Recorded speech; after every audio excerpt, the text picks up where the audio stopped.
tumbuh kembang dari balita. Nah, sebelum saya menjelaskan, ibu tahu nggak apa itu pertumbuhan dan perkembangan? Mungkin saya sedikit tahu untuk pertumbuhan atau perkembangan, yaitu masa di mana anak tersebut akan beranjak semakin besar tentunya. Namun mungkin bisa dijelaskan lebih lanjut. Ya, jadi untuk garis besarnya mungkin ibu sudah mengerti, tapi jadi pertumbuhan dan perkembangan itu berbeda, ibu. Nah, kalau pertumbuhan itu, jadi dia itu tergantung dengan jumlah selnya. Lalu bertambahnya ukuran fisik, jadi besar yang dimaksud itu tinggi badannya, berat badannya, itu masuk ke pertumbuhan. Lalu ada struktur tubuh. Nah, di sini itu pertumbuhan itu memperbanyak dari sel-selnya gitu. Jadi dia makin tinggi, makin berat, itu pertumbuhan.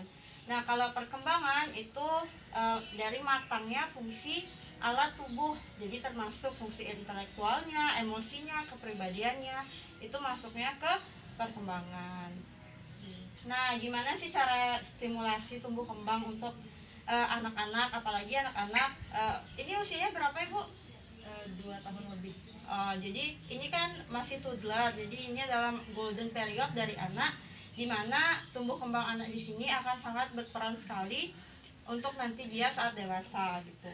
Jadi untuk memberikan stimulasinya, yang pertama kita harus mengajar atau melatih anak dalam berbagai kegiatan. Jadi seperti bermain, berlari, menari, menulis, menggambar, makan minum sendiri, membantu orang tua mungkin, menghitung, dan juga membaca nanti gitu. Terus yang kedua itu memberikan stimulasi. Jadi stimulasi yang diberikan itu secara bertahap, berkelanjutan, dan terus menerus. Lalu yang ketiga itu menggunakan benda atau barang atau alat yang ada di sekitar anak. Jadi asalkan tidak berbahaya itu bisa dipakai seperti untuk bermain, asalkan tidak berbahaya gitu. Lalu yang keempat, jangan memaksa anak-anak bila dia tidak mau. Jadi kalau misalnya dia nggak mau menulis, jangan dipaksa menulis dulu. Nah, berikan dia permainan dulu, kemudian baru melanjutkan yang sebelumnya. Nah, lalu yang kelima itu beri pujian. Jadi setiap dia melaksanakan sesuatu yang benar, misalnya dia membuang sampah di tempat sampah, kita berikan dia pujian gitu. Jadi dia jadi suka melakukan itu. Nah, yang keenam itu ada stimulasi yang dilakukan dengan penuh kasih sayang. Jadi apa yang kita lakukan itu kita juga harus terlihat senang untuk melakukan itu. Jadi anak itu akan merasa kalau hal ini itu akan selalu menyenangkan untuk dia. Nah, untuk kriterianya sendiri, Bu ya. Jadi anak usia 0 sampai 5 tahun itu ada beberapa kriteria. Jadi untuk anak 1 tahun, dia itu sudah bisa merangkak, lalu menurut perintah yang sederhana, terus mengucapkan kata-kata tunggal. Jadi satu kata itu udah bisa seharusnya anak usia 1 tahun. Lalu memegang gelas untuk minum. Nah, itu udah harus bisa sebenarnya untuk anak 1 tahun. Lalu usia 1,5 tahun itu bisa berjalan tanpa ditopang, bisa bermain dengan anak-anak lain. Jadi dia sudah ingin memiliki teman.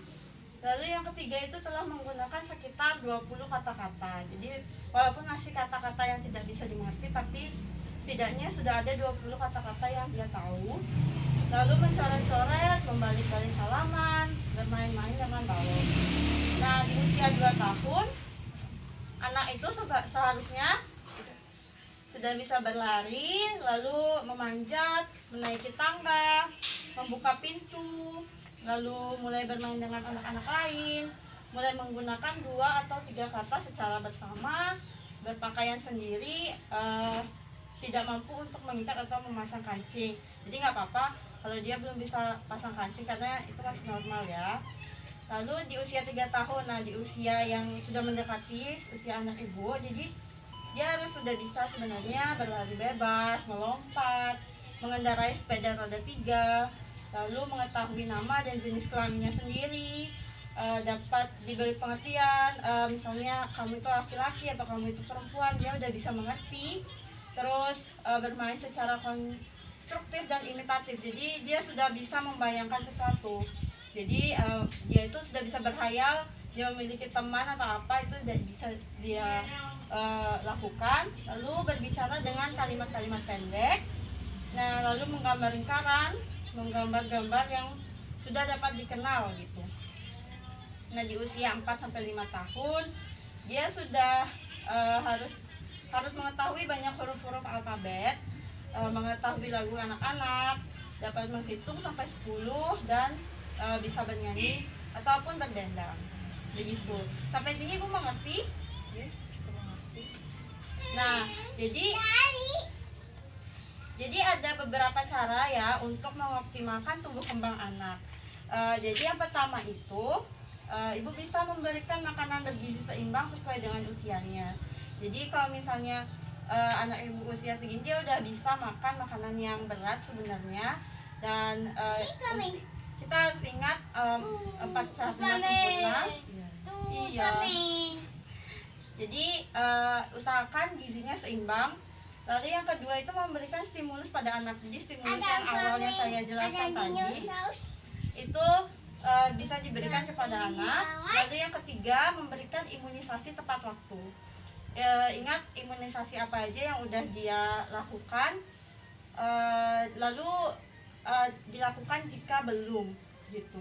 Lalu yang keempat memantau pertumbuhan anak. Jadi pantau berat badannya berapa, tinggi badannya berapa, lingkar kepalanya berapa, lingkar lengannya berapa, itu secara teratur bisa di posyandu ataupun di puskesmas gitu, untuk mencegah terjadinya obesitas ataupun kurang gizi pada anak.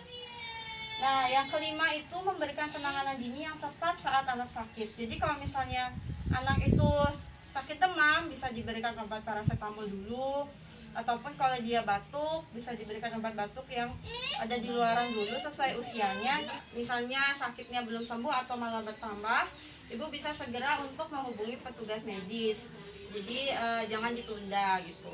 Lalu yang keenam, selalu menjaga kebersihannya Ibu. Jadi kebersihan anaknya, kebersihan lingkungannya juga. Lalu yang terakhir itu memberikan kasih sayang, karena anak kita ini tahu jika kita tidak memberikan kasih sayang secara maksimal. Nah, sampai sini Bu udah ngerti belum atau ada pertanyaan? Saya rasa sudah sih, belum, nggak ada pertanyaan. Oke, jadi yang terakhir itu saya akan menjelaskan bagaimana sih ciri-ciri fisik anak yang bergizi baik gitu. Dan rambut anak itu bercahaya gitu, bukan kering, bukan rusak ataupun kaku gitu. Jadi dia bercahaya dan sehat gitu terlihatnya. Lalu matanya itu bersinar dengan membran yang jernih dan mampu menyesuaikan dengan cepat terhadap cahaya. Lalu gigi dan gusi, untuk giginya tidak ada gigi yang sakit atau karies, tapi saya lihat tadi anak Ibu ada kariesnya. Mungkin nanti sikat giginya ditingkatkan lagi. Lalu gusi yang keras dan giginya putih gitu. Nah, wajahnya cerah dan tidak kering. Untuk lidah itu berwarna merah dan kasar, kulitnya lembut kenyal dan warnanya cerah gitu. Jadi kalau misalnya kulitnya kering ataupun kulitnya turgor itu tidak elastis gitu, itu bisa jadi ada permasalahan pada anak Ibu. Nah, lalu untuk kukunya itu lembut dan kemerahan. Sampai sini apa Ibu mengerti? Ya, saya sudah mengerti. Baik Ibu, terima kasih atas waktunya. Jika Ibu misalnya ada pertanyaan atau apa-apa, Ibu bisa menghubungi